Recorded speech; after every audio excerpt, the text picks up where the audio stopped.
এজন্য মুসলমানেরা শুনো, আল্লাহর ওয়াস্তে দুনিয়ার ফিতনা ভুলে যাও, সব কিছু ভুলে যাও, আল্লাহর পথে চলো, আল্লাহকে চিনো, আল্লাহকে বুঝো। ও যুবকেরা, তোমাদেরকে বলছি, যে কথা বলতে চাই শোনো। যুবক যারা আছো ভাই, পড়ালেখা তো বাদ দিয়ে দিয়েছো, তুমি আছো আর তোমার গার্লফ্রেন্ড আছে, প্রেমিকা আছে, ঠিক না? এই তো ঠিক, খুব মজায় আছো। শোনো যুবকেরা, কি বলতে চাই বুঝো। তুমি যার সাথে প্রেম করেছ, তোমার প্রেমিকা, যাকে না দেখলে তোমার ভাল লাগে না, হয়তো তার চামড়া বড় স্টাইলিস্ট, তার চেহারা বিউটিফুল, তার বয়স এক্সট্রা অর্ডিনারি করা।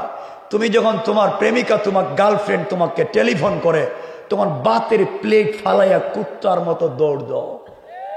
যুবক, তুই জানিস না, কসম রব্বে পাকের জাতের, যার প্রেমে পড়ে অস্তিত্ব নষ্ট করে দিলে, যার সৌন্দর্যের পাগল হইয়া দুনিয়া আখিরাত ভুলে গেলে, ও যুবক, আজকে রাত্রে যদি ওই মেয়েটা মরে যায়, কসম রব্বে পাকের জাতের 72 ঘন্টার ভিতরে তার সুন্দর চামড়ার থেকে বের হবে পোকা। ঠিক কিনা বলেন? পোকা। যুবক, তুমি যেই মেয়ের প্রেমে পড়েছ, যার প্রেমে পড়ে মা বাবার সঙ্গে খারাপ ব্যবহার শুরু করেছ, যার প্রেমে পড়ে ফেন্সিডিল ইয়াবা ধরেছ, যার সাথে সম্পর্ক করে মা বাপকে দেখতে পারো না, মা বাপের মুখে চুনকালি দিয়েছ, যুবক তুই জানিস না, যার জন্য দেশে বিদেশে ইনকাম করে সব টাকা ওই মেয়ের পিছনে খরচ করলে, জীবন যৌবন ধ্বংস করলে, যুবক ওই মেয়েটা যদি আগামীকালকে সকালবেলা ঘুম থেকে উঠে তোমার চাইতে স্মার্ট, তোমার চাইতে টাকাওয়ালা আরেকটা যুবককে পেয়ে যায়, হয়তো তোমাকে ভুলে যেতে 1 মিনিটও লাগবে না। রব আফসোস করে বলছেন, ইয়া আইয়ুহাল ইনসান মা গাররাকা বিরাব্বিকাল কারীম।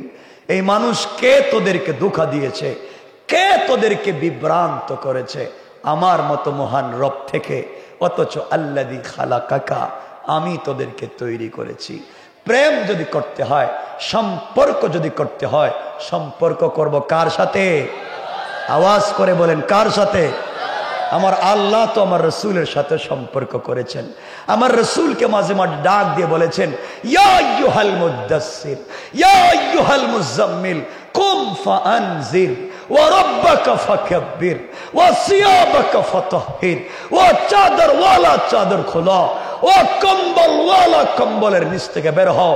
ও কলিজার টুকরা বন্ধু হাবিবুল্লাহ, তুমি কম্বলের নিচে ঘুমিয়ে আছো, আল্লাহু আরশে ইস্তাওয়া, তোমার প্রেমিক রব তো আরশে আজিম একা একা ভাল লাগে না। বন্ধু, তুমি খাদিজাকে নিয়ে কম্বলের নিচে, তোমার রব বলছে লা তাখুযুহু সিনাতুম ওয়ালা নাওম, তোমার সাথে 1টা মিনিট কথা বলবার আশায় রাত্রবেলা ঘুমায় না। তুমি কম্বলের নিচে, রব দাঁড়িয়ে অপেক্ষা করে কখন তাকে ডাক দিবা। ও কলিজার টুকরা বন্ধু, কম্বল ছেড়ে দাও, উঠো, বিছানা ছাড়ো, ঠান্ডা পানি দিয়ে ওযু করো, একটা বার দাঁড়িয়ে আমি প্রেমিককে সুবহান রাব্বিয়াল আ'লা বলে ডাক দেও। আমি রব কথা দিলাম আরশে আজিমে থাকবো না, সাথে সাথে তোমার ঘরের দরজায় হাজির হয়ে যাব। হাজির। রব তো তার নাম, রব তোমাকে খুঁজে। যুবক, তোমাদেরকে আবারও বলছি, তুমি হয়তো জেনা করেছ, মদ খেয়েছ, ফেন্সিডিল ইয়াবার গাঁজা খেয়েছ, কবিরা গুনাহ করে ফেলেছ, মারাত্মক অপরাধ করেছ, লজ্জায় আল্লাহর কাছে যাও না, আল্লাহর কাছাকাছি পৌঁছতে চাও না, খারাপ লাগে বহুত গুনাহ করে ফেলেছে। আরে দূর বাদ দে সব কিছু। রব বলেছেন, শোন বান্দা, তোর অপরাধের কারণে কোন সময় দুনিয়ার জমিনে মারাত্মক অপরাধ করলে বাবা তার সন্তানকে তেজ্য পুত্র করতে পারে। মারাত্মক অপরাধী স্টুডেন্টকে টিচার ক্লাস থেকে বের করে দিতে পারে। মারাত্মক অপরাধী মুরিদকে পীর খানকা থেকে বের করে দিতে পারে। মারাত্মক অপরাধী নাগরিককে রাষ্ট্র তার দেশ থেকে বের করে দিতে পারে। মারাত্মক অপরাধী উম্মতকে নবী তার জায়গা থেকে বের করে দিতে পারে। ও বান্দা, আমি তোকে বলছি, আমি তোর রব, আমি মাবুদে মেহেরবান, আমি তোকে বলছি, শোন বান্দা, তুই যদি আসমান জমিন পরিমাণ গুনাহ করবার পরেও রাত্রেবেলা আমাকে একবার আল্লাহ বলে ডাক দিস, আমি রব কথা দিলাম সবার দরওয়াজা বন্ধ হয়ে গেলেও আমি আমার হাজারো রহমতের দরওয়াজা খুলে দিয়া তোর জন্য দাঁড়াইয়া অপেক্ষা করতে শুরু করি। রব তো তার নাম, রব তোমাকে খুঁজে, রব কাছে পেতে চায় আর তুমি দূরে দূরে থাকো। সুতরাং যুবক বন্ধুগণ শোনো, এতক্ষণ আমি বললাম সামাজিক অবক্ষয়, বাঁচবার জন্য রবের পরিচয় দিলাম, এখন বাঁচবার পথ এবং পদ্ধতি বলতেছি। কষ্ট হচ্ছে না তো আপনাদের? উঠলেই রেখে দিব। প্রথমে বলছি সামাজিক সমস্যা, এরপরে বলছি আল্লাহর পরিচয়ের কথা, এখন বলবো এই সমস্যার থেকে বাঁচবার পথ এবং পদ্ধতি। মনে থাকবে তো ইনশাআল্লাহ? এরপরে লাস্ট যে কথা সেটা হচ্ছে আলোচ্য আয়াতে পদ্ধতির সাথে রব বলেছেন আমাকে পাওয়ার কৌশল। সুবহানাল্লাহ বললেন না? আমার আলোচনা যদি শুরু না বুঝেন শেষ পর্যন্ত বুঝতে পারবেন না, এজন্য বুঝেন কি বলতে চাই। দেখেন রব কি বলেছেন। আমার মুসলমান বন্ধুগণ গভীর মনোযোগ। আল্লাহ রাব্বুল ইজ্জত ওয়াল জালাল आखिरी जमानार पैगम्बर सरकार कायनात दो जहानेर सरदार नबी रहमत जनाबे मुहम्मद रसूलुल्लाह सल्लल्लाहु अलैहि वसल्लम के जानिए दिएছেন বন্ধু আমার, দুনিয়ার জমিনে যারা অপরাধ করেছে, অন্যায় করেছে, বাঁচবার জন্য তাদের পথ আর পদ্ধতি কি? এক নাম্বার আল্লাহ বললেন, আমার আল্লাহ বললেন وعباد الرحمن الذين يمشون على الأرض هونا। আল্লাহ রাব্বুল ইজ্জত ওয়াল জালাল বললেন মুসলমানেরা, এই দুনিয়ার জমিনে যারা আমি আল্লাহর গোলাম দাবি করবে, আশিক রাসূল দাবি করবে, আমি আল্লাহর গোলাম নিজেকে মনে করবে, আল্লাহ রাব্বুল ইজ্জত ওয়াল জালাল কোরআনে কারীমের 19 নম্বর পারা 25 নম্বর সূরা সূরাল ফুরকানের 63 নম্বর আয়াত থেকে আমার আল্লাহ ঘোষণা করে দিলেন আল্লাহর গোলামের এক নম্বর গুণ হলো আমার গোলাম দুনিয়ার জমিনে কোনোদিন অহংকার করতে পারে না। ঠিক কিনা বলেন? কি করতে পারবে না? সবাই বলেন না। আল্লাহর গোলামের এক নাম্বার গুণ অহংকার করা যাবে। সুতরাং আপনাদের এলাকায় মোমেনশাহী এলাকায় যে আল্লাহ যাদেরকে বড় আলিম বানিয়েছেন, শেখুল হাদিস বানিয়েছেন, মুফতি মুহাদ্দিস খতিব বানিয়েছেন, ইউনিভার্সিটির রেক্টর বানিয়েছেন, কলেজের অধ্যক্ষ অধ্যাপক প্রফেসর জ্ঞানী বানিয়েছেন, আপনি আপনার জ্ঞানের কারণে দুনিয়ার জমিনে অহংকার করতে পারেন না। যে আল্লাহ মুআল্লিমুল মালাইকা ফেরেশতাদের শিক্ষকের মতো মহাজ্ঞানীকে অহংকার করবার অপরাধে রাজিম শয়তান বানিয়ে দিয়েছে, আপনি যদি আপনার জ্ঞানের কারণে অহংকার করেন, আমার আল্লাহ আপনাকেও শয়তান বানাইয়া দিতে আমার আল্লাহর 1 মিনিটও দেরি হবে না। কোন ঠিক কিনা? সুতরাং আল্লাহর গোলামের 1 নাম্বার গুণ অহংকার করা যাবে। কথা বলছেন না কেন বাবা? অহংকার করা যাবে? আপনারা করেননি, কিছু কয় না? আপনারা তো ওলিয়া উলিয়া মানুষ, দেখি তো অহংকার কেউ করেনি। আল্লাহর ওয়াস্তে কেউ রাগ করবেন না। দেখবেন এলাকায় যদি কেউ বড় হুজুর হয়ে যায়, এলাকার বড় হুজুর, অধিকাংশ সময় দেখবেন, সব না, এলাকার বড় হুজুর পাবলিককে আর সালাম দেন না। ঠিক কিনা? আমি সালাম দিব কেন? আমি বড় হুজুর, উল্টা আমারে সালাম দেও। বড় হুজুরের সালাম দিলে জবাবও দেয় না। বড় হুজুরের সঙ্গে মুসাফা করতে গেলে হাত দেয় না, অল্প দেয়, অল্প অল্প বাইর করে, ঠান্ডা লাগতেছে। কিন্তু মুসাফার সময় যদি হাতে হাদিয়া দেন, হাদিয়া, হাদিয়া বুঝছেননি? আবার কোন বুঝছেননি? হাদিয়া দেন, উপহার উপঢৌকন গিফট করেন, তাইলে বড় হুজুরকে thank you, thank you, very good, আবার আইসো আরো দিও। আর যে দিল না, আপনি তাড়াতাড়ি যান, সিরিয়ালে লাইনে আর একজন সুযোগ দেন। এক কথা কন না কেন? না থাকলে বলবেন নাই। আমি বলছি না যেটা নাই সেটা ওয়াজ করবো না, নাই নাই কয় নাই। আজকালকে বুজুর্গদের সঙ্গে দেখা করতে, মুসাফা করার সুযোগ পাওয়া যায় না, অথচ রাসূল পাক সাল্লাল্লাহু আলাইহি সাল্লাম যদি কেউ পিছন দিকে এসে আমার রাসূলকে ডাক দিত, তিনি সামন থেকে জবাব দিতেন না, ডাইরেক্ট ঘুরে যেতেন, ডাইরেক্ট ঘুরে যেতেন। কষ্ট পাচ্ছেন আমার কথায়? এই এলাকায় যাদেরকে আল্লাহ টাকার মালিক বানিয়েছেন, কলকারখানার মালিক বানিয়েছেন, শিল্পের মালিক বানিয়েছেন, গাড়ির মালিক, বাড়ির মালিক, সম্পত্তির মালিক বানিয়েছেন, আপনি আপনার সম্পদের কারণে দুনিয়ার জমিনে অহংকার করতে পারেন না। আপনি যদি আপনার টাকার কারণে দুনিয়ার জমিনে অহংকার করেন, আমার আল্লাহ চাইলে আপনাকে 10 তলা থেকে থাবড়াইয়া গাছতলায় নামাইয়া দিতে আমার আল্লাহর 1 মিনিটও দেরি হবে না। কোন ঠিক না? এজন্য সম্পদ যাদের আছে আল্লাহর ওয়াস্তে অহংকার করবেন না। আমার বন্ধুগণ, আল্লাহ আপনাকে টাকার মালিক বানিয়েছে। আপনার গাড়ি কোটি টাকা দামের প্রাডু, রেঞ্জ রোভার, হ্যারিয়ার, কোটি টাকা দামের গাড়ি আপনি দৌড়ান, ঢাকা শহর থেকে দাপনি আসবেন আপনার গ্রামের বাড়িতে, বিশ্ব রোডে জ্যামে পড়ে গিয়েছেন, কোটি টাকার গাড়িতে বসে আছেন। এমন সময় ভিক্ষুক ভিক্ষার ভাঙ্গা থালা নিয়ে বলছে, স্যার আমাকে 5টা টাকা দিয়ে যান, আমি গরিব মানুষ, আমার বাচ্চা প্যারালাইসিস, আমার মা অসুস্থ, বেশি চাই না, 5টা টাকা দিয়ে যান। আপনি কোটি টাকার মালিক, গাড়ির গ্লাস খুললেন না, 5 টাকা ফকিরকে দিলে গাড়ির গ্লাস খুললে ময়লা ঢুকে যাবে, আমার সোসাইটিতে ধরবে, এই জন্য আপনি 5টা টাকা ফকিরকে দিতে পারলেন না। অথচ আপনি বন্ধু বান্ধবদেরকে নিয়ে কেএফসিতে বসেন, চাইনিজে বসে নাস্তা করেন, 4-5 হাজার টাকা বিল তুলেন, অর্ধেক খাবার অর্ধেক ফালাইয়া দেন। আসার সময় 500 টাকা 1000 টাকা ওয়েটারকে বকশিস করেন। অথচ আপনি যখন রিক্সাওয়ালা রিক্সায় উঠেন, ভ্যান গাড়িতে উঠেন, রিক্সাওয়ালা যদি 2-4-5 টাকা বেশি চায়, আপনি ইচ্ছা মতো গালিগালাজ করেন, সুযোগ থাকলে নিজের হাতে পিটান। কথা বলেন না কেন? আপনার এক এক জায়গায় এক এক চরিত্র। আল্লাহ আপনাকে টাকার মালিক বানিয়েছে, ফকিরকে 5 টাকা দিতে পারলেন না।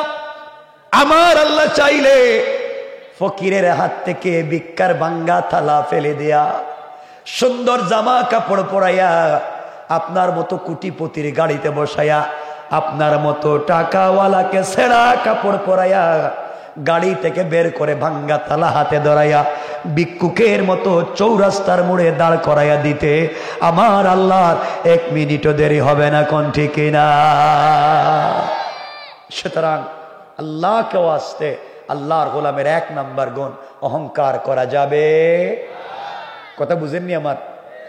আপনাদের এলাকার খবর নেন না, দাপুনিয়া এলাকায় আজ থেকে 50 বছর আগে অনেক লোকের ঘরে লাখ টাকা ছিল, কিন্তু আজ তার ছেলে মেয়েরা মানুষের বাড়িতে কাজ করে খায় নাই। আজ থেকে 50 বছর আগে অনেকের ঘরে বৃষ্টির পানি পড়তো, টিনের ঘর, ছনের ঘর ছিল, পানি ঢুকে যেত, কিন্তু আজ তার ঘরে আল্লাহ কোটি টাকার মালিক বানাইছে। আছে না নাই? কে করতে পারে? আওয়াজ করে বলেন কে? যুবকেরা দিলের কথাগুলো শুনো, কি বলতে চাই, শেষ পর্যন্ত কি মেসেজ দিতে চাই। সুতরাং রবের গোলামের 1 নাম্বার গুণ, বাপ, অহংকার করা যাবে। আল্লাহর গোলামের 2 নাম্বার গুণ আমার আল্লাহ বললেন, ওয়াইদা খাতাবাহুমুল জাহিলুনা ক্বালু সালামা। আল্লাহ রাব্বুল ইজ্জত ওয়াল জালাল বলেন, মুসলমানেরা, এই দুনিয়ার জমিনে যারা আমি আল্লাহর গোলাম দাবি করবে, আশিক রাসূল দাবি করবে, আমি আল্লাহর গোলাম নিজেকে মনে করবে, আমি আল্লাহর গোলামের 2 নাম্বার গুণ হলো, আমার গোলামকে গালি দিলে গালির জবাব দিবে না, মারলে মারির জবাব দিবে না, গীবত শিকায়ত করলে জবাব দিবে না, বরং আমি আল্লাহর গোলাম যারা দুনিয়ার জমিনে দাবি করবে, আমার গোলামকে কেউ গালি দিলে আমার গোলাম গালির জবাবে ওই ব্যক্তিকে গালি না দিয়া শান্তি আর সালামতির দোয়া করে যায়। পড়েন সুবহানাল্লাহ, আল্লাহু আকবার বলেন। তাহলে আল্লাহর গোলামের 2 নম্বর গুণ, গালি দেওয়া যাবে? বলেন না, গালি দেওয়া যাবে? আমরা গালি দেব না ইনশাল্লাহ। বলেন বিনিময় কি দিব? শান্তির দোয়া করব, সালাম দিব ইনশাল্লাহ। বলেন আপনারা সালাম দেন তো বাবা? বাবা আমি এখন দিতে বলছি না, কথা শুনেন, সালাম দেন তো? দেখি তো কেমন দেন, আমি বলতেছি শুনেন। আম্মা জান আয়েশা সিদ্দিকা, শামাইলে তিরমিজির হাদিস, আম্মা জান আয়েশা সিদ্দিকা রাদিয়াল্লাহু তাআলা আনহা বলছেন শুনেন, আমি আমার স্বামীকে সালাম দেওয়ার জন্যে ঘরের কর্নারে কাপড়ের চিপায় লুকিয়ে থাকতাম, ঘরের দরজার চিপায় দাঁড়িয়ে থাকতাম যে নবীজিকে আমি সালাম দিব। কিন্তু কসম রব্বে পাকের জাতের, ওয়াল্লাহে আল্লাহর কসম, নবীজি গড়ে আসার বহুত দূর থেকে আমাকে সালাম দিতেন। সালাম সুবহানাল্লাহ বলবেন না? আয়েশা বলেন আমি জিন্দগিতে চেষ্টা করে পারি নাই, আগে সালাম দিতে রসুল আমাকে সালাম দিয়েছেন। তে হাদিসের অর্থ দাঁড়ালো, নবীজি আয়েশাকে সালাম দিয়েছেন না স্বামী স্ত্রীকে সালাম দিয়েছেন? কথা বললেন না কেন? আবার বলেন কি অর্থ দাঁড়ালো? স্বামী স্ত্রীকে সালাম দিয়েছেন। এখন আপনারা বলেন, আপনারা যারা বিয়ে করছেন বউরে সালাম দেননি? মিথ্যা কথা কইবেন না কিন্তু, না বড় বহুত কষ্ট করে কইছে না, না কোন কেন সালাম দেন না কেন? আগে বলেন শরম করে। ওরে বাবা, শরম করে কার? ওরে আল্লাহ রে আল্লাহ, যে শরম। বউরে সালাম দিতে পারেন? সালাম দিবেন তো? আরে বলেন না স্ত্রীরা সালাম দেন না কেন? চেষ্টা করবো কি তা? বউরে সালাম দিবেন। মুরব্বীর আমার চেহারার দিকে তাকাই আছে, হেরামন হইতেছে, বলতেছে হুজুর 70 বছর গেছে গা, আপনি এখন কি ওয়াজ করতেছেন? ঘরে গিয়ে সালাম দিয়ে বলে কি মনে করবে? সালাম দিবেন? বলেন না সালাম দিবেন? ঘরে সালাম দিবেন? যে স্বামী তার স্ত্রীকে সালাম দিবে, খুলুন খুতবা, যে স্বামী তার স্ত্রীকে সালাম দিবে, নবীজি বলেছেন তার ঘরে রহমতের 92টা দরজা খুলে যাবে। আজকের থেকে বউরে সালাম দিবেন? যে কয় ইনশাল্লাহ কয় না? ইনশাল্লাহ। আজকে ওয়াজ থেকে বাসায় যাবেন, বাসায় গিয়ে দরজায় ভাবে হাত দিবেন আর ঘরে ঢুকে বলবেন বউ কই আছো? আসসালামু আলাইকুম ওয়া রাহমাতুল্লাহ। বউ কই বউ মা, হেরে আজকে কোন বুতে ধরলো? জীবনে সালাম দেন, আজকে যে দিল। তো আপনি বলবেন বুতে ধরছে না, ওয়াজ কাজে লাগতেছে। ওয়াজ হুজুর ওয়াজ করছে, আমি আমল করছি, ঠিক কিনা? ইনশাল্লাহ আজকে দিবেন তো ইনশাল্লাহ? 1 নম্বর কথা শুনেন, মাঝে মাঝে বউরে নিজের হাতে খাওয়াইয়া দিয়ে, নিজের হাতে বউর মুখে খাবার উঠাইয়া দিয়ে। কিছু কয় না, আমি বুঝি না, কই এলাম ওয়াজ আজকে?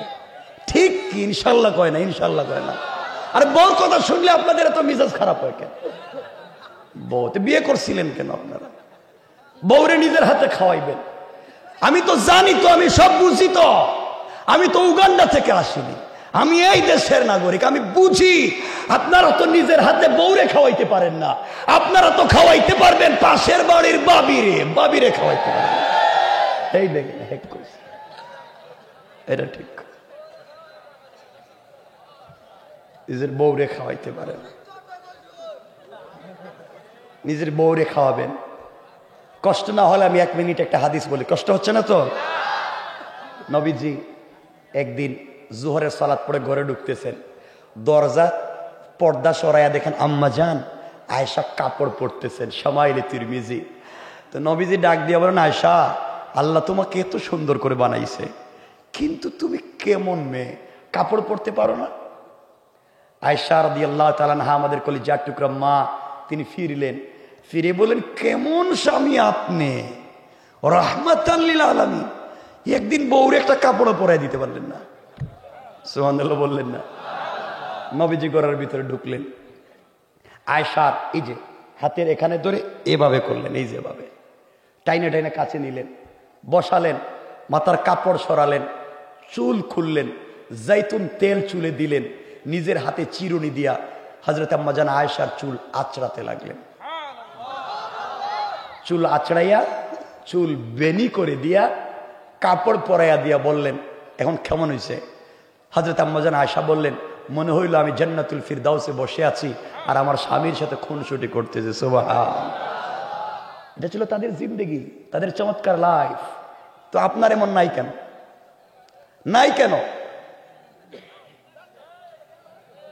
আমার দিকে তাকান।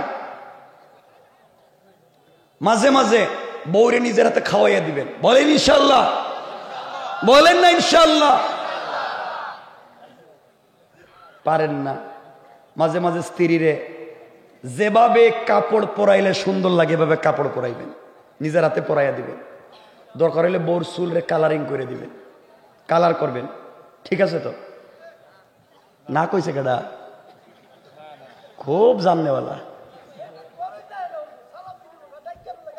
কই যায়? এই বাড়ি জায়গা? ওরে আল্লাহরি, বউ জায়গা তো জায়গায় রাখছেন কেন? এর যাওয়াইয়া দেন না কেন? জায়গা বউ বিয়া করছে কে? তুমি বিয়া করছো না গ্রামের পাবলিক বিয়া করছে? জায়গা কর। হের সাথে আপনার হাতের সাথে ওর পায়ের সাথে রশি লাগাই রেখে দিয়ে জায়গা।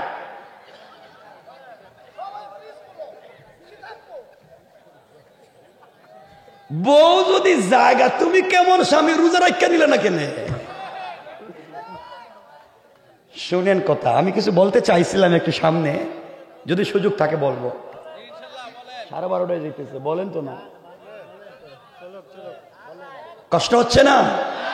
একটু হাত দেখান কারা কষ্ট পাইছেন। কি রে বাবা, এত ওয়াজ করলাম, কষ্ট পাইলাম। আমি আপনাদের মনোযোগ দেখতেছি আসলে কোন দিকে আছে, যে আমি যা বলতেছি বুঝছেন কিনা এটা বুঝতে চাচ্ছি। কথাগুলো শুনেন কি বলতে চাই। শোনা মুসলমান, আজ যুবক তোমাদেরকে বলছি, বুঝো। চুল কালারিং করবা। বউরে যদি সুন্দর না লাগে, যদি প্যান্ট শার্ট পরাইলে সুন্দর লাগে, প্যান্ট শার্ট পরাইবা। হাসে কেন?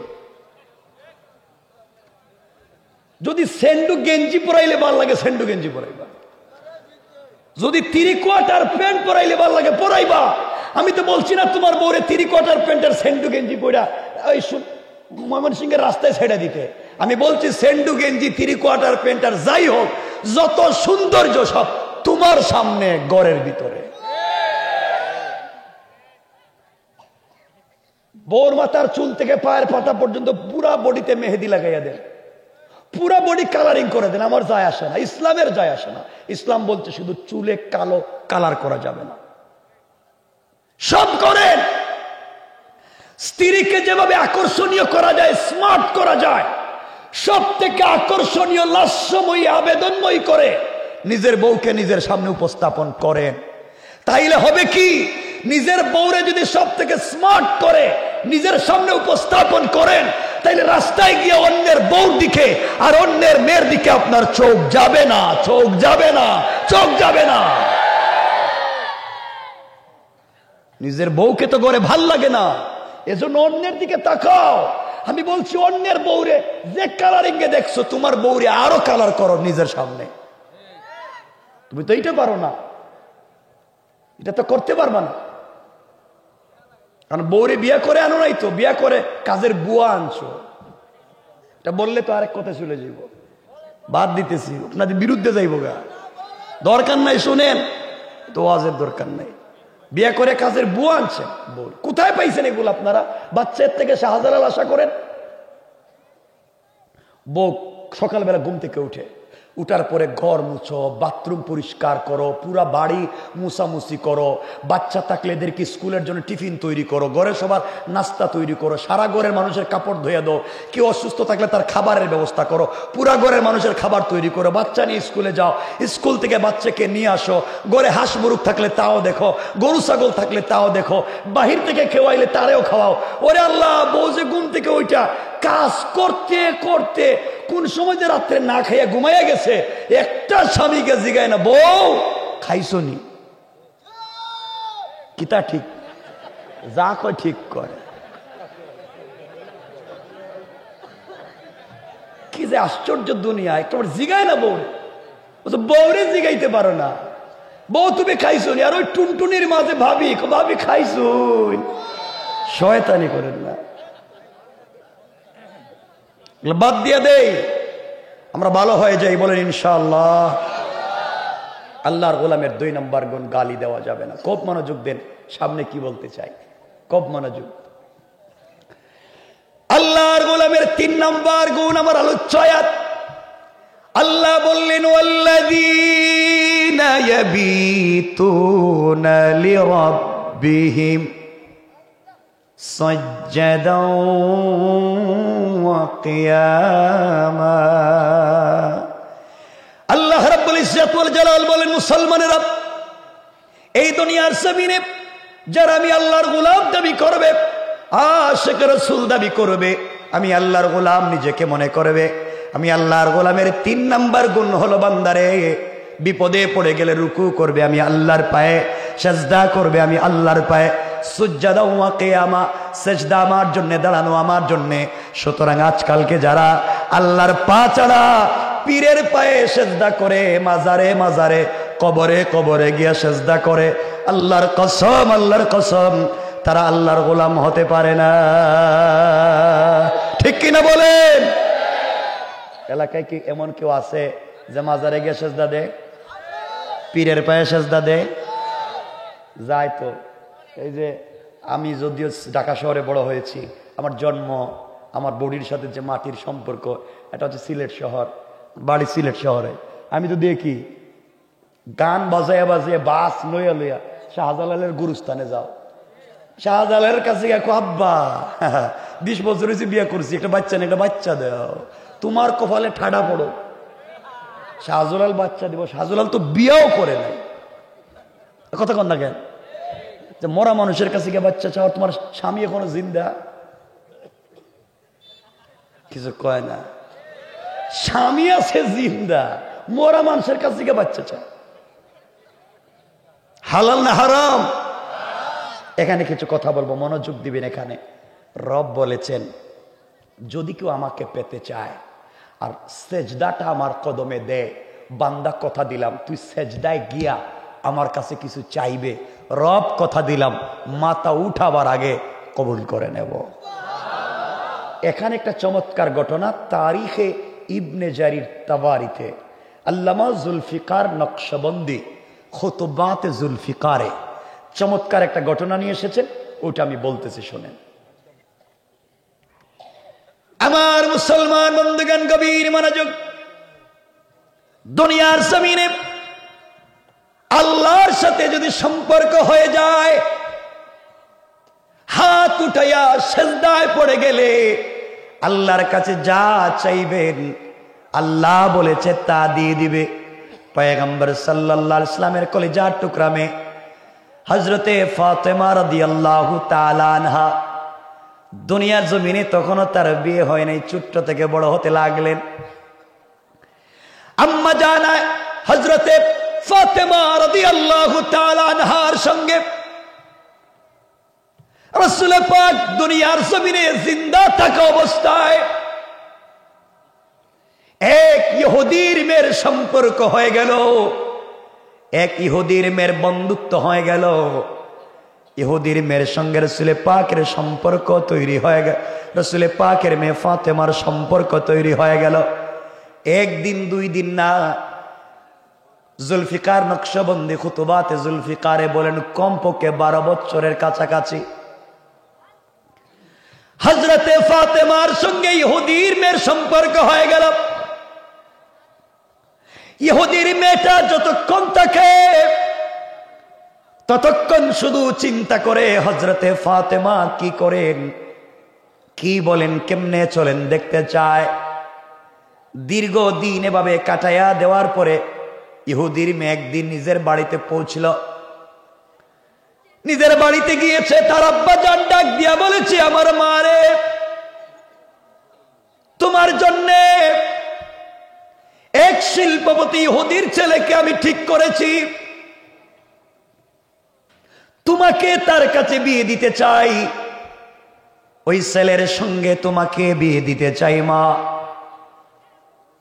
তুমি কি আমার এই বিয়েতে রাজি কি না আমাকে বলো।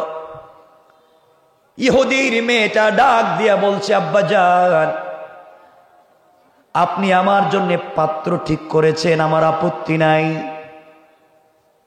অবশ্যই আপনি আমার জন্য খারাপ চিন্তা করবেন না বাবা। কিন্তু আব্বাজান, আপনি আমার জন্য পাত্র ঠিক করেছেন, আমি বিয়েতে রাজি কি না আপনাকে এই মুহূর্তে বলতে পারবো না। আগামী কালকে বিকেল পর্যন্ত আমাকে সময় দেন আব্বাজান। কালকে দিনের বেলা সন্ধ্যার সময় আপনার কাছে অরিজিনাল ফয়সলা জানাইয়া দেব। আমি আমার সিদ্ধান্তের কথা বলে দেব আব্বাজান। এই কথা বলে মেয়েটা দৌড়াইয়া চোখের পানি ছেড়ে হযরতে ফাতেমার কাছে এসেছে, কান্না করে ডাক দিয়ে বলছে, বোন আমার, এই জিন্দেগিতে তুমি চলার পথে আমাকে যতগুলা পরামর্শ দিয়েছ, সকল পরামর্শ আমার বাস্তব জীবনে সব ঠিক ছিল, পারফেক্ট ছিল। আমি ইহুদি, তুমি মুসলিম, কিন্তু তুমি কোনোদিন আমার ক্ষতি চাও নাই, ভালো চাইলা ছাড়া। ও ফাতেমা, আজ তোমার কাছে আমি এসেছি একটা পরামর্শের জন্যে। আমি আমার লাইফের সিদ্ধান্ত নিতে চাই তোমার পরামর্শ মতে। ফাতেমা বললেন, বোন রে, কি বলতে চাও বলো। মেয়েটা ডাক দিয়া বলছে, বোন ফাতেমা, আমার বাবা এই দুনিয়ার এক শিল্পপতি ইহুদির ছেলের সঙ্গে আমার বিয়ে ঠিক করেছে। তোমার কাছে আমি জানতে চাই, বাবার সিদ্ধান্ত করা, বাবার চোখে দেখা ইহুদির ছেলেকে আমি বিয়ে করব কিনা। ফাতিমা ডাক দিয়ে বললেন, বোন রে, বিয়ে করবা কিনা একান্ত তোমার পার্সোনাল ব্যাপার। আমি মুসলিম, তুমি ইহুদি, কোনোভাবেই তোমার ব্যক্তিগত বিষয়ে পরামর্শ দিতে পারবো না। মেয়েটা ডাক দিয়া বলছে, বোন ফাতেমা, এই জন্মে যত পরামর্শ তুমি আমাকে দিয়েছ, আমার জিন্দেগিতে একটা পরামর্শ উল্টা যায় নাই, সব আমার জিন্দেগিতে পরিষ্কার পারফেক্ট হয়েছে। আমি আমার জিন্দেগির সিদ্ধান্ত নিতে পারতেছি না। আমি মনে করেছি আমার চাইতে, আমার জীবনের চাইতে তোমাকে বেশি বিশ্বাস করি, কারণ তোমাকে নিজের চোখে দীর্ঘদিন থেকে দেখেছি। জীবনে আমানতের খেয়ানত করো নাই, জীবনে কোনোদিন অন্যায় কথা বলো নাই, জীবনে ইনসাফের উল্টা চলো নাই। আমার বিশ্বাস, তুমি যদি আমাকে কোনো সিদ্ধান্ত দাও, পরামর্শ দাও, সৃষ্টিকর্তা মনে হয় আমার ব্যাপারে কোনো খারাপই রাখবে না। কোন সুবহানাল্লাহ, আল্লাহু আকবার বলেন। কষ্ট হচ্ছে আপনাদের? 12:30 হয়ে গেছে। শোনেন না, এত রাত্র ঠিক না। শুনেন, আমি বলতেছি, শুনেন। সারা রাত মনে হয় প্লাস্টিক, মনে হয় শুনেন না কি বলতে চাই। এমনি দেরিতে বসছি। মেয়েটা বলতেছে, আমার নিজের সিদ্ধান্ত না, বাবা ছেলে ঠিক করেছে। ফাতেমা, খুব চমৎকার একটা ঘটনা, হয়তো চেঞ্জ হয়ে যেতে পারে লাইফের, জিন্দেগি, যদি শেষ পর্যন্ত বুঝেন। মেয়েটা ফাতেমাকে বলছে, বোন, তুমি আমাকে সিদ্ধান্ত দাও আমার জিন্দেগির, বিয়ে করব কিনা। আর আমাদের দেশের মেয়েদেরকে যদি আব্বাজান জিগাইতো, মা তোমার তো আমি ভালো একটা ছেলে দেখছি, খুব স্টাবলিশ, টাকাওয়ালা, সম্পদশালী, বা একটা ভদ্র আল্লাহওয়ালা, তুমি কি বিয়েতে রাজি? মেয়ে কই, আব্বাজান আমি কলেজে পড়ি, ইউনিভার্সিটিতে পড়ি, আমি ম্যাচুয়েট, আমার ব্যাপারে তুমি সিদ্ধান্ত কি দিবা? আমি তো 5 বছর আগে বল্টুরে পছন্দ করি। এই বল্টুর সাথে তার প্রেম। এগুলো হচ্ছে আমাদের সোসাইটির কন্ডিশনার কালচার। সমাজ নষ্ট হয়ে গিয়েছে, সমাজ চরিত্রহীন হয়ে যাচ্ছে। আমার বন্ধুগণ, আমার ভাইরা, মেয়েটা ফাতেমাকে বলছে, বোন তুমি বলো না আমি কি সিদ্ধান্ত নিব। আমার মুসলমান বন্ধুগণ, গভীর মনোযোগ। এবার ফাতেমা বললেন, বোন রে, তুমি আমাকে বারবার জিজ্ঞাসা করতেছো বোন, আমি বলে দিলাম তোমার বাবাজি সিদ্ধান্ত নিয়েছে তুমি মেনে নাও। আমার মন বলতেছে উপকার হবে, ক্ষতি হবে না। মেয়েটা ডাক দিয়া বলছে, ফাতেমা রে, আমি তোমার কথা রাজি, আমি বাবার পছন্দ মতো ছেলেকে বিয়ে করতে রাজি, কিন্তু আমার একটা শর্ত আছে। কি শর্ত? শর্ত হলো তুমি আমার বিয়েতে যাইবা। তুমি যদি আমার বিয়েতে না যাও, পৃথিবীর কোন ছেলেকে আমি বিয়ে করব না। হযরতে ফাতেমা বললেন, বোন আমার, আমি মুসলিম, তুমি ইহুদি, তোমরা আমার বাবাকে দেখতে পারো না, আমার বাবাকে তোমরা জাত শত্রু মনে করো। তোমার বিয়েতে যদি আমি যাই, মানুষ তোমাকে নিয়ে ঠাট্টা মস্করা করবে, টিটকারি করবে, এই জন্যে আমি তোমার বিয়েতে যেতে পারবো না। মেয়েটা ডাক দিয়া বলছে, বোন রে, সৃষ্টিকর্তার নামে শপথ করে বললাম, তুমি যদি আমার বিয়েতে না যাও, পৃথিবীর কোন ছেলেকে আমি বিয়ে করব না। হযরতে ফাতেমা ডাক দিয়ে বললেন, বোন রে, কথা দিলাম, যাও, তোমার বিয়েতে আমি যাব। মেয়েটা খুশি হয়ে গিয়েছে, দৌড়াইয়া তার আব্বাজানের কাছে গিয়ে বলছে, আব্বাজান, আমি বিয়েতে রাজি। বাবাও বলছেন, মা তুমি রাজি হয়েছ, আমি বড় খুশি হয়েছি। মেয়েটা ডাক দিয়ে বলছে, আব্বাজান, আমি একটা শর্তে রাজি। কি শর্ত? শর্ত হলো, বাবা, আমার বিয়েতে মুহাম্মদ ইবনে আব্দুল্লাহর মেয়ে ফাতেমাকে দাওয়াত করেছি, ওই মেয়েটা আসবে, সে আসলে পরে আমি বিয়ে করব। ইহুদি দাঁড়িয়ে গিয়েছে আর ডাক দিয়ে বলেছে, মেয়ে আমার, কি বলতে চাও? যার ছায়া আমাদের দুশ্মন, তার মেয়েকে তোমার বিয়েতে দাওয়াত করেছো। মুহাম্মদ ইবনে আব্দুল্লাহর মেয়ে যদি তোমার বিয়েতে আসে, দুনিয়ার মানুষ আমাকে নিয়ে মস্করা করবে, টিটকারি করবে। তুমি কেমনে বললা ফাতেমা তোমার বিয়েতে আসবে? আব্বা জান, অবশ্যই আসবে, আমি তো বলে দিয়েছি।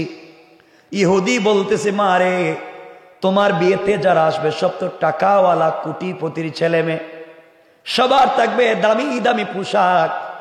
ফাতেমা তো এমন বাবার মেয়ে যাদের ঘরে 3 বেলা 1 বেলা খাবার থাকে না, যাদের ঘরে মাসের পর মাস যায়, ঘরের চুলায় আগুন পর্যন্ত জ্বলে না। সে যদি তোমার বিয়েতে আসে, সুন্দর করে জামা পরে আসতে পারবে না, মানুষ আমাকে লজ্জা দিবে, ছেঁড়া কাপড় পরে আসবে। মেয়ে বলছে, আব্বা জান, আপনি যাই বলেন, মুহাম্মদ ইবনে আব্দুল্লাহর মেয়েকে আসতে বাধা দিলে বিয়ে করব না। বাবা দেখলো আমার একমাত্র সন্তান, আর কেউ নাই, আমি যদি বিয়ে দিতে না পারি, মেয়ে যদি রাজি না হয়, তো সমাজে মুখ দেখাতে পারবো না। বাবা কৌশল করে বলছে, মারে, তুমি যখন এত অনুনয় বিনয় করতেছো, আমি রাজি, আমি রাজি।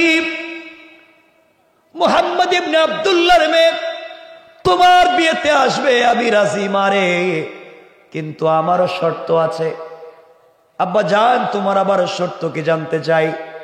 ইহুদি বলতেছে, মেরে, আমার শর্ত হলো, মুহাম্মদ ইবনে আব্দুল্লাহর মেয়ে যদি তোমার বিয়েতে আসতে হয়, অবশ্যই ছেঁড়া কাপড় পরে আসতে পারবে না, সবার মতো সামাজিকতা মেনটেন করে একটা নতুন জামা কাপড় পরে আসতে হবে।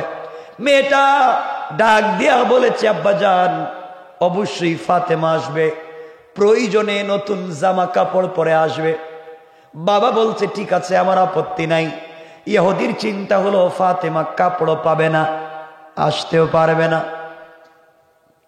মেয়েটা দৌড়াইয়া হযরতে ফাতেমার বাড়িতে পৌঁছে গিয়েছে।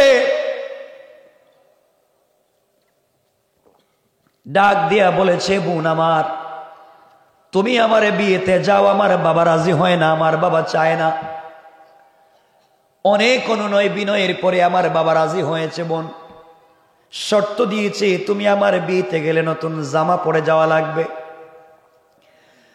ফাতেমা কান্নায় ভেঙ্গে পড়ে ডাক দিয়া বলছেন, বোন আমার, যার ঘরে মাসের পর মাস চলে যায়, যেই বাবার ঘরের চুলায় আগুন জ্বলে না,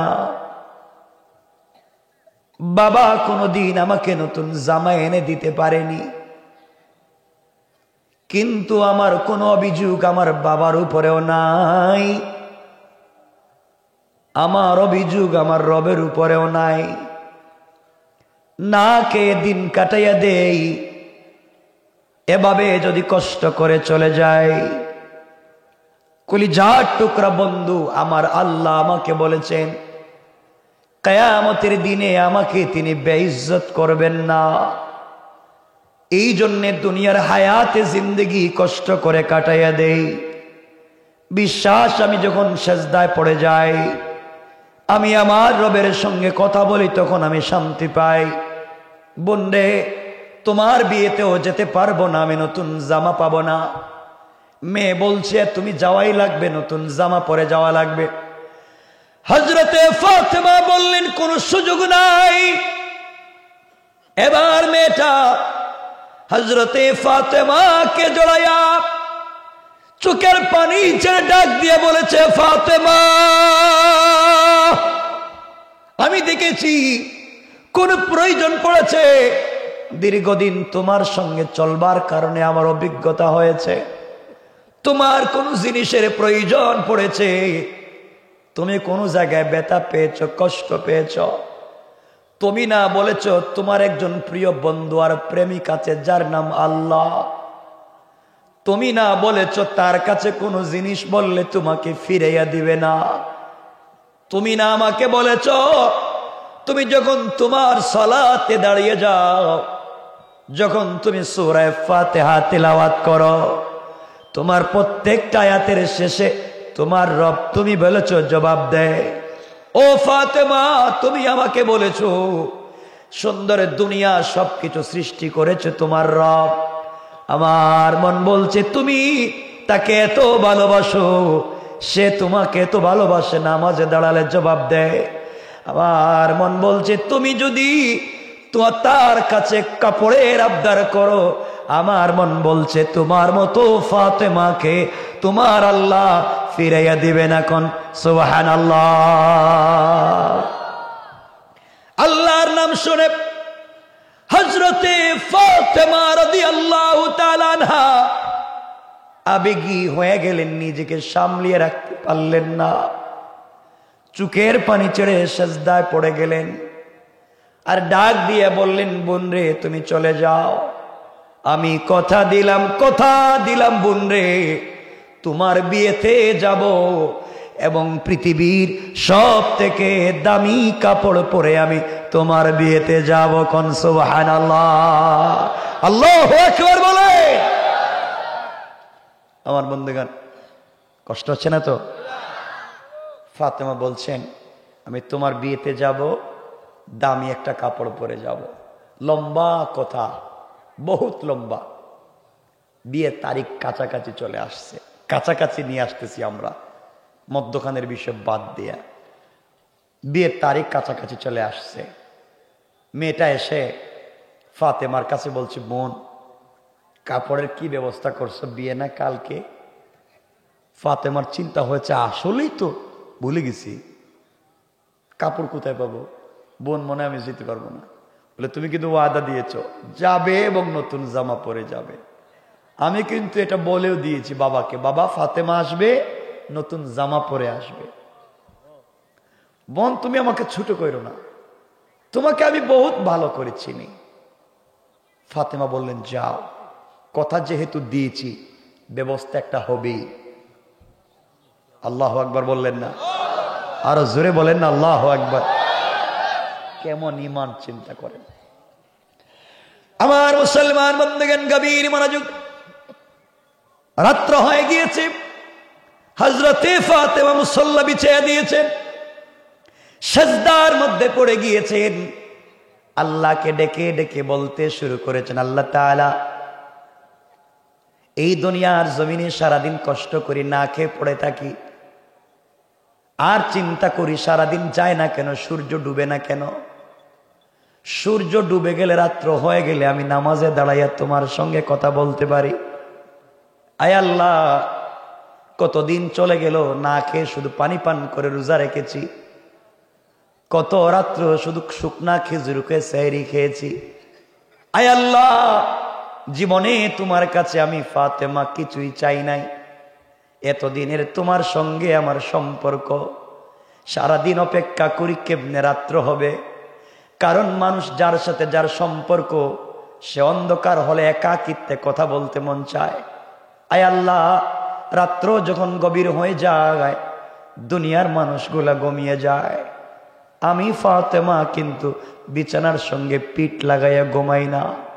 রাত্র গভীর হয়ে গেলে বিছানার থেকে উঠে যায়, ঠান্ডা পানি দিয়ে ওযু করে তোমার কদমে সেজদায় পড়ে সারা রাত কাটাইয়া দে। আমার না বড় ভাল লাগে তোমার সঙ্গে কথা বলতে। আমি যখন সূরা ফাতিহা তেলাওয়াত করি, তুমি যখন আমার প্রত্যেকটা কথার জবাব দাও, আয় আল্লাহ তাআলা, আমি দুনিয়া ভুলে যাই, দুনিয়ার কোনো জিনিসের প্রয়োজন পড়ে না, আমি তোমার কথার প্রেমে পড়ে যাই। আয় আল্লাহ, এই দীর্ঘ এতদিনের সম্পর্কে তোমার কাছে আজ পর্যন্ত কিছু চাই নাই। বাড়ি চাইলাম না, সম্পত্তি চাইলাম না, দুনিয়ার কোন জিনিস তোমার কাছে চাইলাম না। আয় আল্লাহ তাআলা, আজ তোমার কাছে একটা জিনিসের আবদার করব। কেমন সম্পর্ক দেখবো এত সম্পর্ক? তুমি বলেছ তাহাজ্জুদ পড়ো, মিস করি নাই। তুমি বলেছ রোজা রাখো, মিস করি নাই। তুমি বলেছ 5 ওয়াক্ত সালাত পড়ো, মিস করি নাই। তুমি বলেছ 24টা ঘন্টা তোমার নামের জিকির করতে, মিস করি নাই। সব তোমার কথা আমি শুনছি। আজ তোমাকে একটা কথা বলবো, দেখবো তুমি আমার কথা শোনো কিনা। আল্লাহু আকবার বলে। কেমন সম্পর্ক আজ আমি পরীক্ষা করতে চাই। শুধু তুমি চাইবা, আমি তোমাকে দিব। আমি চাইলে তুমি কিছু দিবা না, এটা সম্পর্ক হয় না, একতরফা ভালোবাসা হয় না। আয় আল্লাহ তাআলা, আজ আমি তোমার কাছে একটা জিনিসের আবদার করব মাওলা।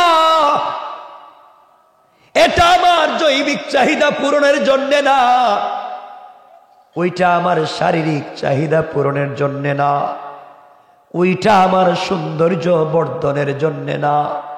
আয় আল্লাহ তাআলা, আমার বাবা সারা দিন দিনের দাওয়াত নিয়ে মাঠে যায়, ময়দানে যায়। আমি মেয়ে মানুষ হওয়ার কারণে যাইতে পারি না। আমার যদি একটা ভাই থাকতো, আমার আব্বার সঙ্গে দাওয়াত দিত, কিন্তু আমার ভাই নাই।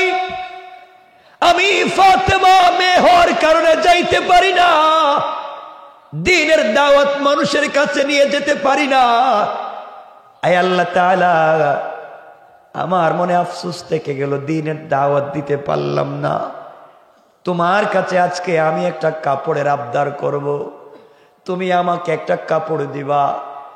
আয় আল্লাহ তাআলা, ওই কাপড় পরে ইহুদির মেয়ের বিয়ে বাড়িতে যাব। মুনিব, সৌন্দর্য বাড়াবার জন্য চাই না, জৈবিক চাহিদা পূরণের জন্য চাই না, আমাকে ভাল লাগবে এই জন্যে চাই না। তুমি আমাকে এমন একটা কাপড় পৌঁছে দিবা আল্লাহ, এটা যেন দ্বীনের দাওয়াত হয়ে যায়।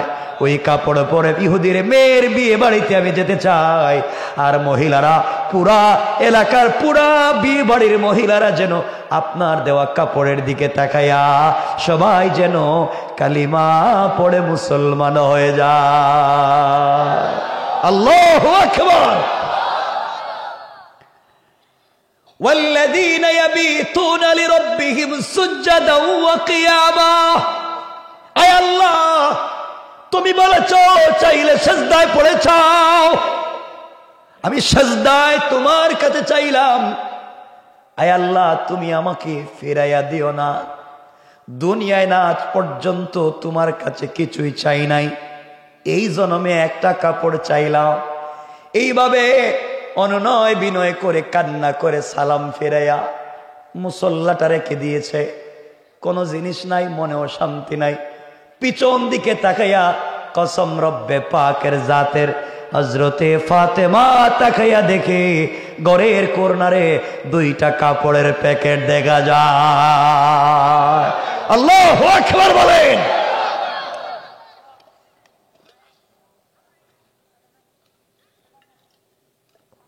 হযরতে ফাতেমা আশ্চর্য হয়ে গেলেন, কোত্থেকে এসেছে? দুটা কাপড়ের প্যাকেট হাতে নিলেন, আবেগী হইয়া হাউমাউ করে কাঁদতে লাগলেন। ভাই নাই, ভাই থাকলে বাইরে গিয়ে বলতো, ভাই দেখ কোত্থেকে কাপড় পাইলাম। হযরতে ফাতেমা দৌড়াইয়া আব্বা জানের কাছে গিয়েছেন, রসুলের কাছে গিয়ে বলছেন, আব্বা জীবনে তোমার কাছে কিছু চাই নাই বাবা, দিতে পারবা না। ভাই থাকলে ভাইয়ের কাছে বলতাম, ভাইও নাই। আব্বা জান আজকে আমি আল্লাহর কাছে একটা কাপড়ের আবদার করেছি। সালাম ফিরাইয়া দেখি ঘরের ভিতরে কাপড়ের প্যাকেট। কোত্থেকে এসেছে, কে দিয়েছে আমি জানি না।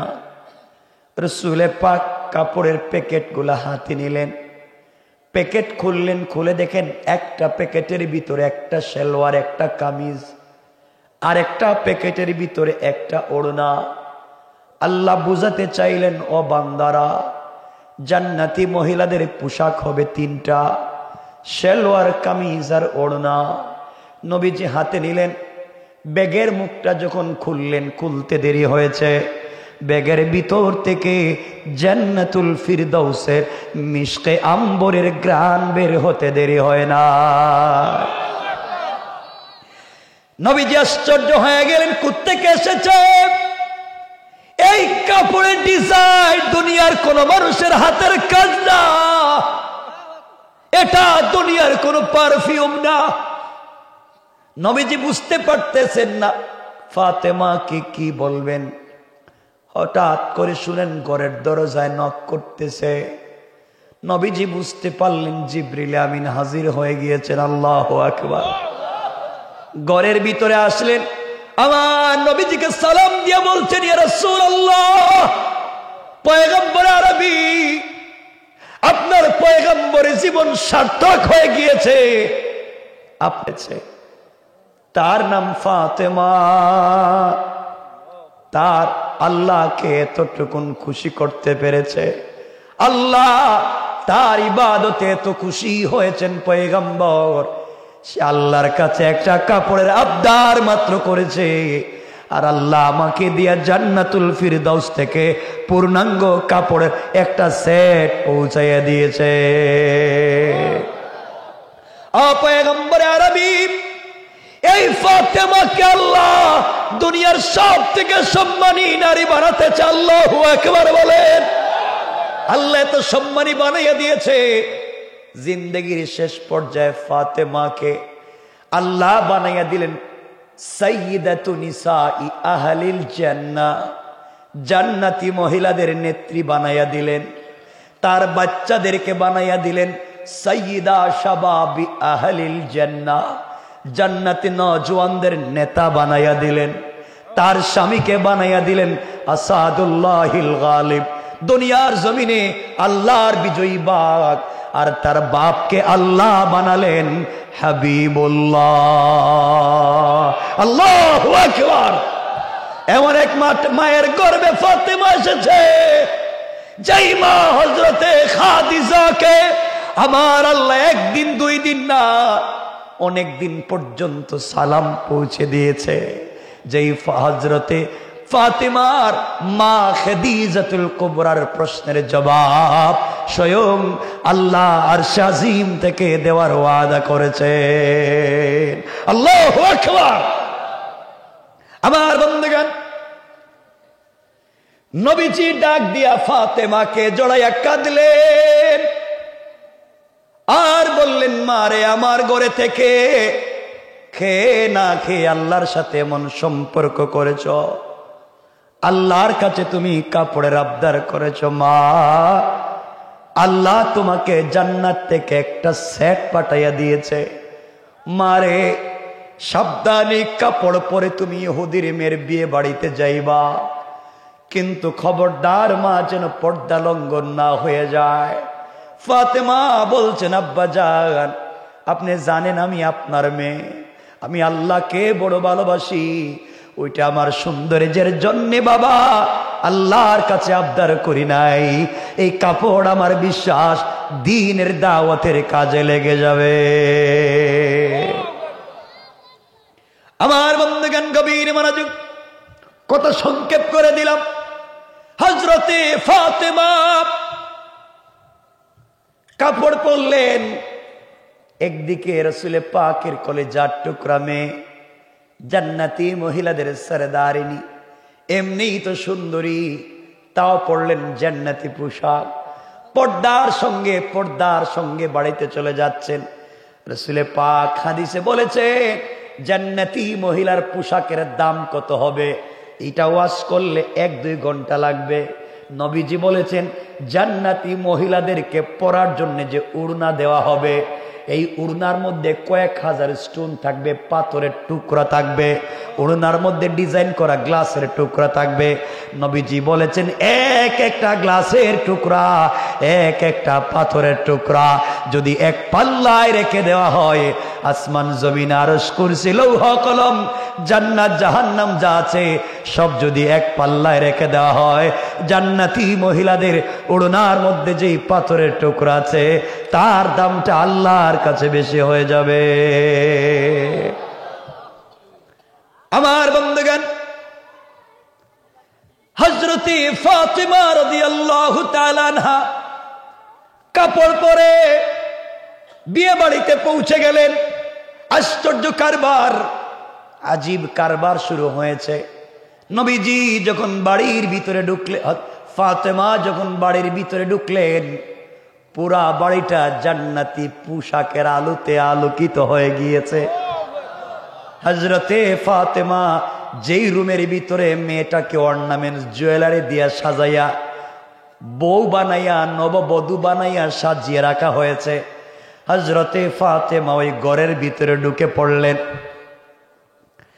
সকল মেয়েরা নতুন বধূকে সাজানো ফেলে দিয়া হযরতে ফাতেমার দিকে তাকাইয়া ডাক দিয়া বলতেছে, বোন আমার, তোমার কাছে জানতে চাই, জানি তুমি গরিবের মেয়ে, জানি ঘরে খাবার ঠিক মতো নাই, কিন্তু ফাতেমা জানতে চাই এত সুন্দর জামা কোথায় পেয়েছ, এত ডিজাইনের কাপড় কোথায় পেয়েছ? এই কাপড় থেকে যেই ঘ্রাণ আসে এটাই তো দুনিয়ার কোন মানুষের কাপড়ের সঙ্গে মিলে না। আমরা কোটি কোটি টাকার মালিক, পৃথিবীর সব থেকে দামি কাপড় পরে আসলাম, কিন্তু তোমার কাপড়ের সামনে আমাদের কাপড়ের কোনো দামই নাই। ও ফাতেমা, জানতে চাই এত ডিজাইন করা কাপড়টা কোথায় পেয়েছো? কলিজা টুকরা রাসূলে পাকের মেয়ে হযরতে ফাতেমা মুস্কি হাসি দিয়া বললেন, ও আমার বোনেরা, ওইটা আমি কিনে আনছি। সুবহানাল্লাহ বাদ দেন, আরো আসতে বলেন। আপনাদের আওয়াজ কমতেছে আর রাত্রে 1টা হয়ে গেছে গা। আরে না ভাই, আমি এখন রেখে দিই এগুলো, 1টা হয়ে গেছে, কেউ নাই নে হুজুর, রেখে দিই, 1টা হয়ে গেছে তো। আরে বাবা, 1টা হয়ে গেছে গা।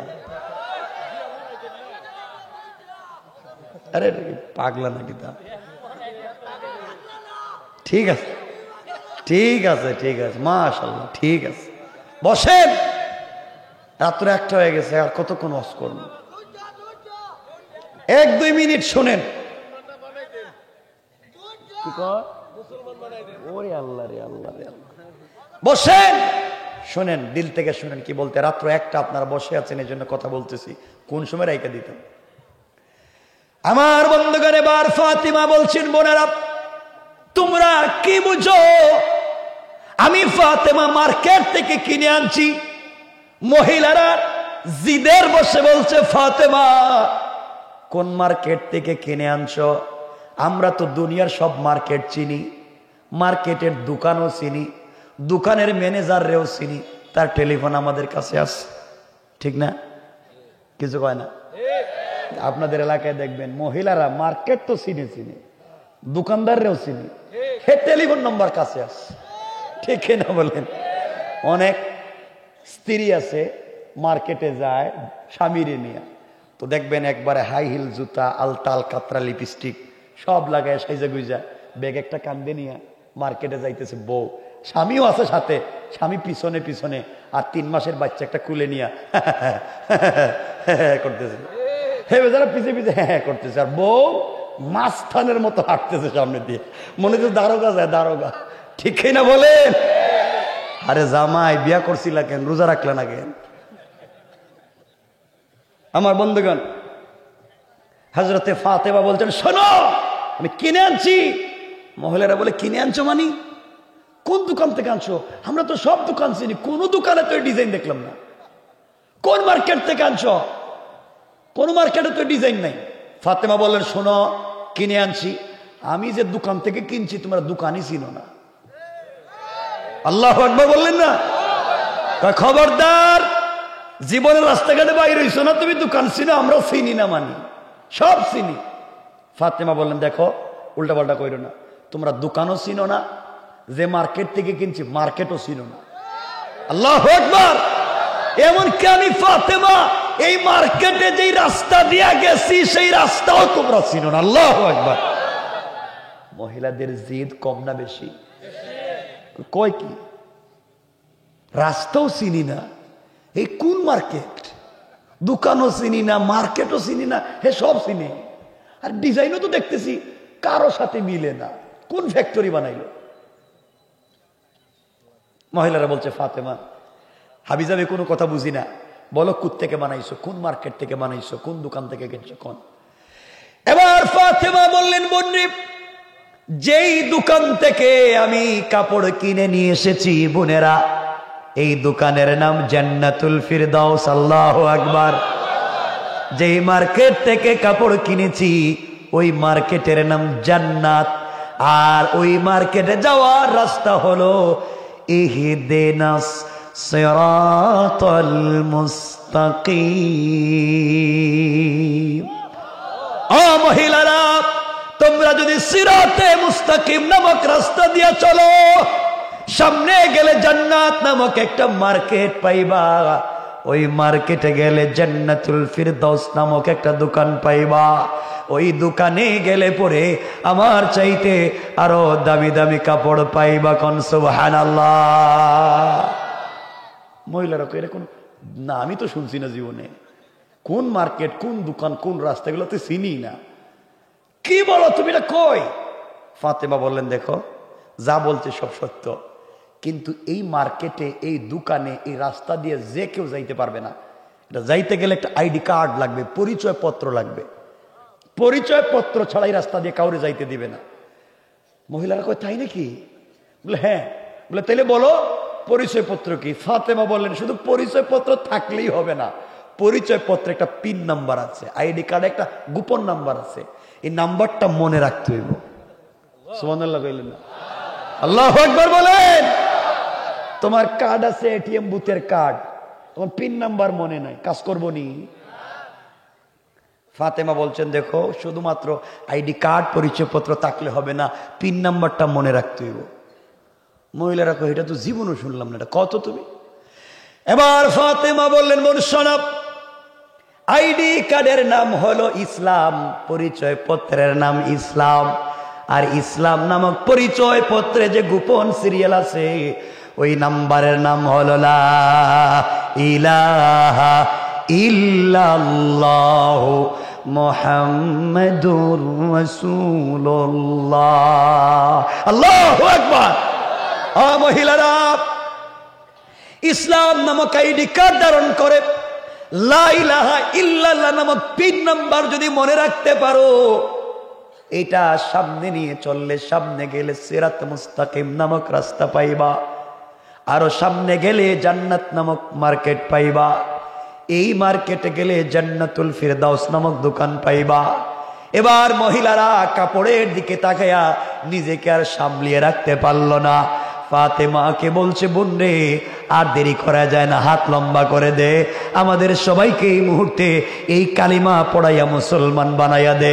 এই কথা বলবার সাথে সাথে হযরতে ফাতেমার কাপড়ের দিকে তাকাইয়া একসাথে 342 অথবা 442 জন মহিলা একসাথে দাঁড়াইয়া দাঁড়াইয়া কাপড়ের দিকে তাকাইয়া কালিমা পড়ে মুসলমান হয়ে যায়।